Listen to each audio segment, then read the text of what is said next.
Welcome back to the Bloodline Bandits Getting Cooked by the Council, YouTube edition. So I was scrolling through the comments on my video where I talked about not trusting faux originals who claimed to be black, and of course, like clockwork, a troll account couldn't help itself by dropping word vomit in my comments. He said, and I quote, "Identity alchemy, interesting use, when most can't prove their ancestors were ever called Indian. So it seems as if a lot just identify with what their ancestors identified as when they were able to self identify. If people had overwhelmingly proof, then this wouldn't be so much of a topic. Just my humble opinion," end quote.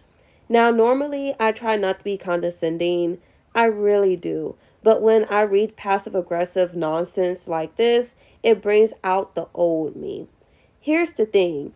The only reason I'm even entertaining this question or this comment in general is because it actually does pose a decent question for folks who are new to the conversation.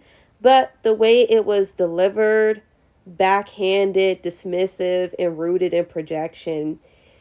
First off, you said, quote, "if people had overwhelmingly proof, this wouldn't be so much of a topic," end quote. So let me get this straight. Because memory thieves erased identity so thoroughly that it's become a major topic, that somehow makes the entire topic invalid. You do realize how ridiculous that logic is, right? That's like saying if indigenous people were actually prisoners of war, or if self-identified black people were truly descended from enslaved people, then it wouldn't be such a big discussion. Do you hear yourself? This isn't a big topic because it lacks proof. It's a big topic because y'all weren't supposed to figure it out. More Aboriginal Americans are finally confronting the fact that their entire lineage was manipulated on paper. The problem is that you're late to the game and think that's our problem, and it's not. Now, as for your idea that most can't prove their ancestors were called Indian, who is most exactly? This isn't some made up phenomenon. I have seen my clients' ancestors listed as Indian on one document and Negro or colored on the next. That's not confusion. That's identity alchemy.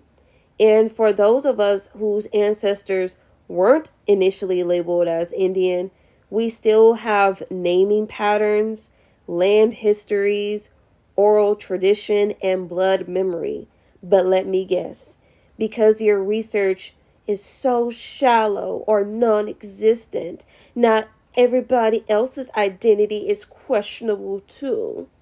See, I get it now. You're not really curious. You're just uncomfortable with people remembering what they were never supposed to. And the cherry on top, you tried to wrap this in just my humble opinion, but there's nothing humble about speaking on entire bloodlines you don't belong to or understand. You're not asking this to understand. You're just echoing the narrative of the memory thieves, that if it wasn't written in ink by the meth maggots, then it couldn't possibly be true. That's not humility. That's indoctrination. So, let me say this one time for the people in the back. Identity alchemy exists because of this exact mindset.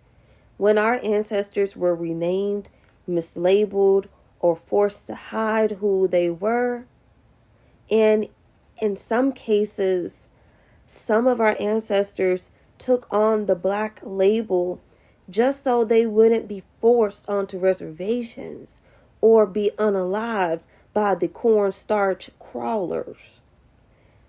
That wasn't self-identification. That was survival.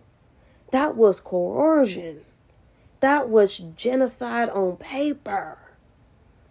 And every lie written in ink was part of a spell of forgetting. But guess what? the spell is breaking. The blood remembers. And we're not asking for permission to reclaim what is ours.